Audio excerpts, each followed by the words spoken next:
Te confieso que siempre he querido leer este libro, Las Mil y Una Noches. En un tiempo te lo leí. Ahora son 10.090 hojas. Bueno, es un cuento para cada día, ¿no? Así que tenemos para rato. Vamos a ver. Autor anónimo, traductor Vicente Blasco Ibáñez. Este es el formato del libro total. Fundación El Libro Total, proyecto de responsabilidad social e intelectual de la firma Sistemas y Computadores S.A. Aquí está el genio. Historia del rey Shahriar y su hermano el rey Shahsamán. Cuéntase, pero Alá es más sabio, más prudente, más poderoso y más benéfico, que en lo que transcurrió en la antigüedad del tiempo y en lo pasado de la edad, hubo un rey entre los reyes de Sasán, en las islas de la India y de la China. Era dueño de ejércitos y señor de auxiliares, de servidores y de un séquito numeroso. Tenía 2 hijos, y ambos eran heroicos jinetes, pero el mayor valía más aún que el menor. El mayor reinó en los países, gobernó con justicia entre los hombres y por eso le querían los habitantes del país y del reino. Llamábase el rey Shahriar. Su hermano, llamado Shahsamán, era el rey de Salamarcanda, Tiahan. Siguiendo las cosas el mismo curso, residieron cada uno en su país y gobernaron con justicia a sus ovejas durante 20 años. Y llegaron ambos hasta el límite del desarrollo y el florecimiento. No dejaron de ser así hasta que el mayor sintió vehementes deseos de ver a su hermano. Entonces ordenó a su visir que partiese y volviese con él. El visir contestó: escucho y obedezco. Partió pues y llegó felizmente por la gracia de Alá. Entró en casa de Shahsamán, le transmitió la paz, le dijo que el rey Shahriar deseaba ardientemente verle y que el objeto de su viaje era invitar a su hermano. El rey Shahsamán contestó: escucho y obedezco. Dispuestos los preparativos de la partida, mandando sacar sus tiendas, sus camellos y sus mulos, y que saliesen sus servidores y auxiliares. Nombró a su visir gobernador del reino y salió en demanda de las comarcas de su hermano. Pero a medianoche recordó una cosa que había olvidado, volvió a su palacio apresuradamente y encontró a su esposa tendida en el lecho, abrazada con un negro, esclavo entre los esclavos. Al ver tal cosa, el mundo se oscureció ante sus ojos. Y se dijo: si ha sobrevenido tal aventura cuando apenas acabo de dejar la ciudad, ¿cuál sería la conducta de esta libertina si me ausentase algún tiempo para pasar con mi hermano? Desenvainó inmediatamente su alfanje y, acometiendo a ambos, los dejó muertos sobre los tapices del lecho. Volvió a salir sin perder una hora ni un instante y ordenó la marcha de la comitiva y viajó de noche hasta avistar la ciudad de su hermano. Entonces éste se alegró de su proximidad, salió a su encuentro y al recibirlo le deseó la paz. Le regocijó hasta los mayores límites del contento, mandó adornar en su honor suyo la ciudad y se puso a hablarle lleno de efusión. Pero el rey Shahsamán recordaba la aventura de su esposa y una nube de tristeza le velaba la faz. Su tez se había puesto pálida y su cuerpo se había debilitado. Al verle de tal modo, el rey Shahriar creyó en su alma que aquello se debía haberse alejado de su reino y de su país, y lo dejaba estar sin preguntarle nada. Al fin, un día le dijo: hermano, tu cuerpo enflaquece y tu cara amarillea. Y el otro respondió: ay, hermano, tengo en mi interior como una llaga en carne viva. Pero no le reveló lo que le había ocurrido con su esposa. El rey Shahryar le dijo: quisiera que me acompañes a cazar a pie y a caballo, pues así tal vez se esparciera tu espíritu. El rey Chazamán no quiso aceptar y su hermano se fue solo a la cacería. Había en el palacio unas ventanas que daban al jardín, y habiéndose asomado a una de ellas, el rey Chazamán vio cómo se abría una puerta para dar salida a 20 esclavas y 20 esclavos, entre los cuales avanzaba la mujer del rey Shahryar en todo el esplendor de su belleza. Llegados a un estanque, se desnudaron y se mezclaron todos. Y súbitamente la mujer del rey gritó: ¡oh, Masaud! Y enseguida acudió hacia ella un robusto esclavo negro que la abrazó. Ella se abrazó también a él, y entonces el negro la echó al suelo boca arriba y la gozó.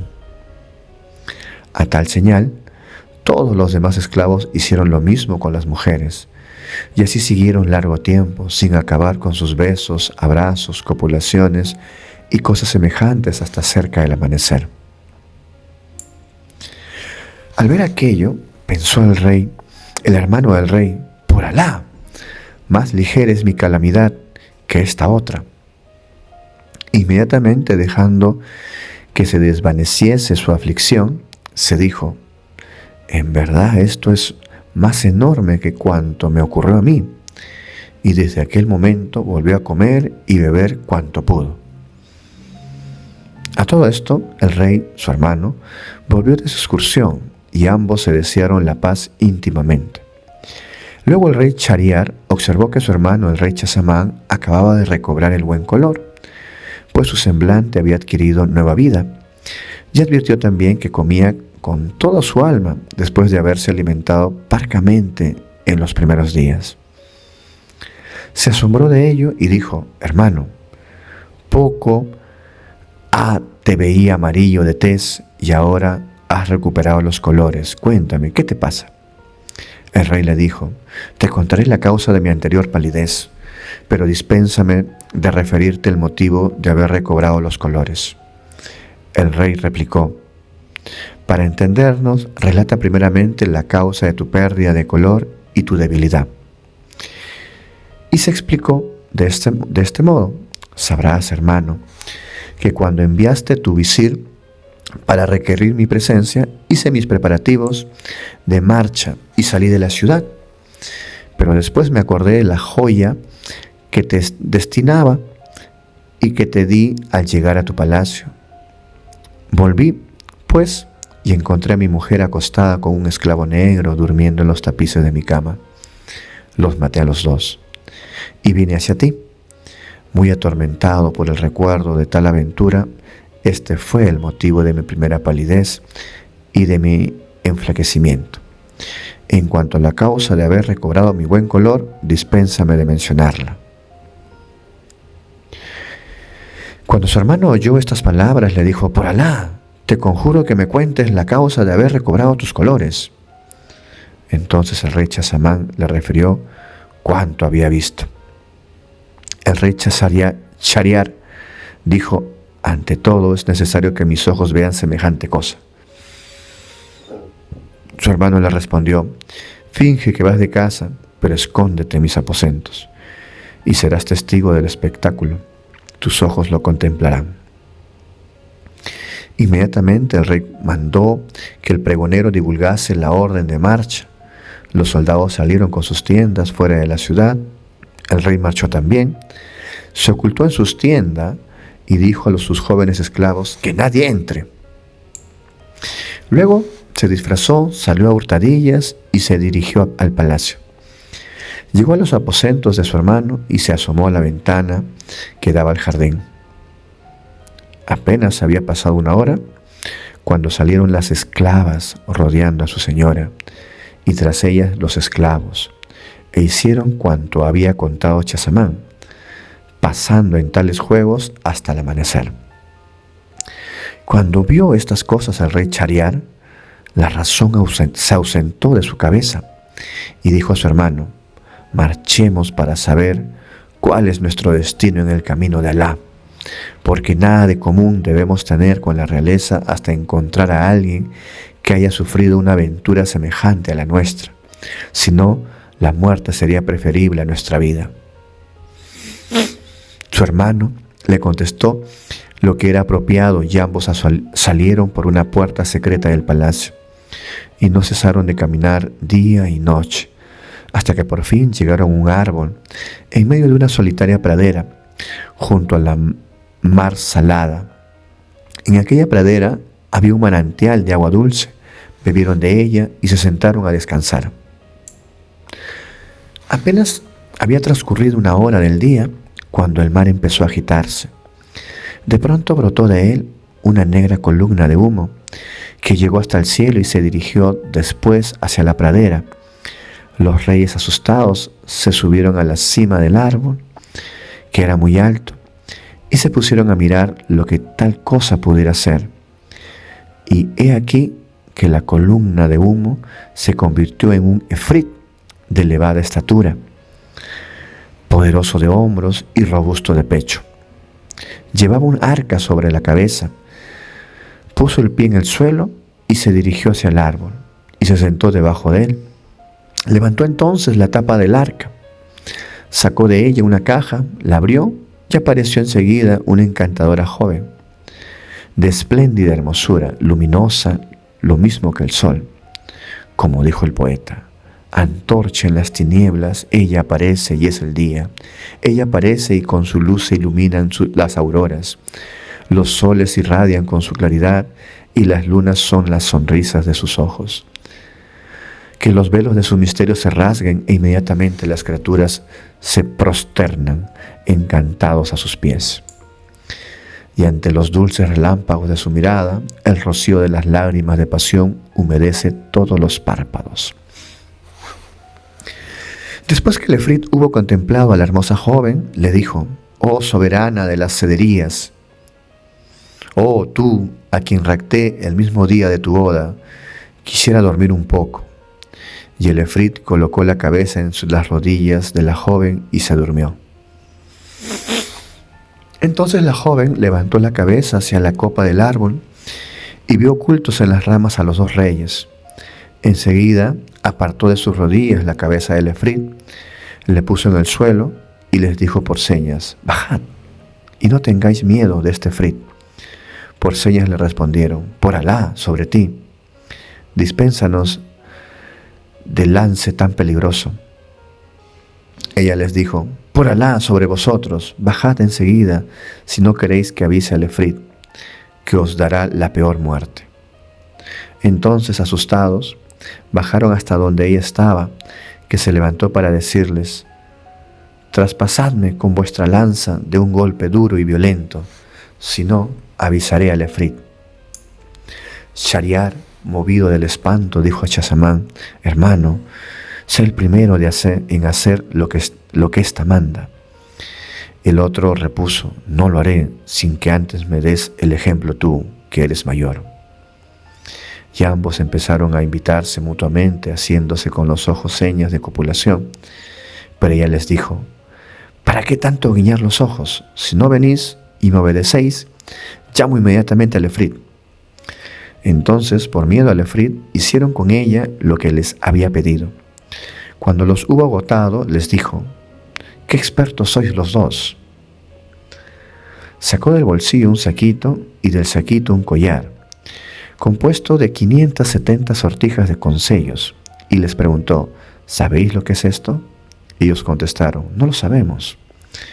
Entonces les explicó la joven: los dueños de estos anillos me han poseído, todos junto a los cuernos insensibles de este efrit. De suerte que me vais a dar vuestros anillos. Lo hicieron así, sacándoselos de los dedos, y ella entonces les dijo: sabed que este efrit me robó la noche de mi boda, me encerró en esa caja, metió la caja en el arca, le echó 7 candados y la arrastró al fondo del mar, allí donde se combaten las olas, pero no sabía que cuando desea alguna cosa una mujer, no hay quien la venza. Ya lo dijo el poeta: amigo, no te fíes de la mujer, ríete de sus promesas. Su buen o mal humor depende de los caprichos de su vulva. Prodigan amor falso cuando la perfidia las llena y forma como la trama de sus vestidos. Recuerda respetuosamente las palabras de Yusuf y no olvides que Iblis hizo que expulsaran a Adán por causa de la mujer. No te confíes, amigo, es inútil. Mañana en aquella que creas más segura sucederá al amor puro una pasión loca. Y no digas: si me enamoro evitaré las locuras de los enamorados. No lo digas. Sería verdaderamente un prodigio único ver salir a un hombre sano y salvo de la seducción de las mujeres. Los dos hermanos, al oír estas palabras, se maravillaron hasta más no poder y se dijeron uno a otro: si este es un efrit y a pesar de su poderío le ha ocurrido cosas más enormes que a nosotros, esta aventura debe consolarnos. Inmediatamente se despidieron de la joven y regresaron cada uno a su ciudad. En cuanto al rey Chariar, entró en su palacio, mandó degollar a su esposa, así como a los esclavos y esclavas.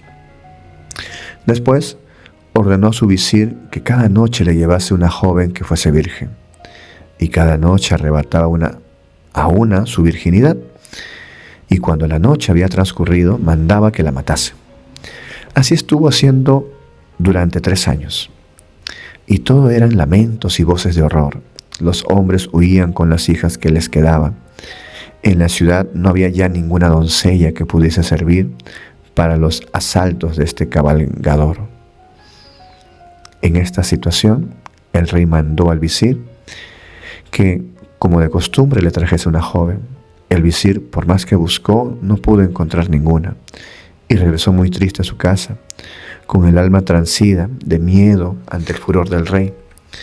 Pero este visir tenía 2 hijas de gran hermosura, que poseían todos los encantos, todas las perfecciones, y eran de una delicadeza exquisita. La mayor se llamaba Cherezada, y el nombre de la menor era Doniazada.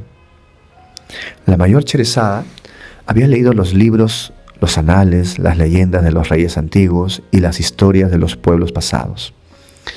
Dicen que poseía también 1000 libros de crónicas referentes a los pueblos de las edades remotas, a los reyes de la antigüedad y sus poetas, y era muy elocuente y daba gusto oírla. Al ver a su padre le habló así: ¿por qué te veo tan cambiado, soportando un peso abrumador de pesadumbres y aflicciones? ¿Sabe, padre, que el poeta dice: oh tú, que te apenas, consuélate, nada es duradero, toda alegría se desvanece y todo pesar se olvida? Cuando oyó estas palabras, el visir contó a su hija cuánto había ocurrido desde el principio al fin concerniente al rey. Entonces le dijo: Cherezada, por Alá, padre, cásame con el rey, porque si no me mata, seré causa del rescate de las hijas de los musulmanes, y podré salvarlas de entre las manos del rey. Entonces el visir contestó: por Alá sobre ti, no te expongas nunca a tal peligro. Pero Cherezada repuso: es imprescindible que así lo haga. Entonces le dijo a su padre: cuidado, no te ocurra lo que les ocurrió al asno y al buey con el labrador. Escucha su historia. Será para el siguiente video.